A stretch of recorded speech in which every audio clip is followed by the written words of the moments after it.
Samantala, presyo ng Highland vegetables triple ang itinaas matapos ang nagdaang bagyong Christine at Leon. Narito ang report.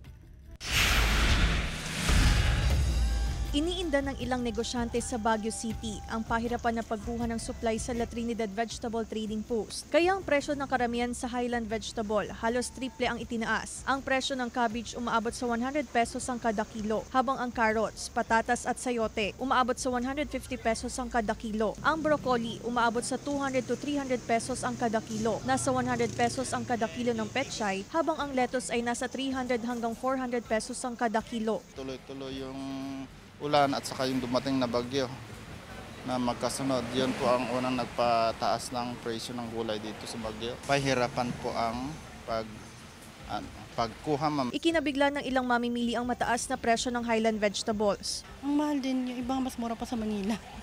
Lalo na yung broccoli, mas mahal din siya. Umaasang ilang negosyante na bababa ang presyuhan ng Highland vegetables sa Disyembre upang makabawi sa kita. Kasama si Henry Domincil, Claire Lacanilao Dongka, One North Central Luzon.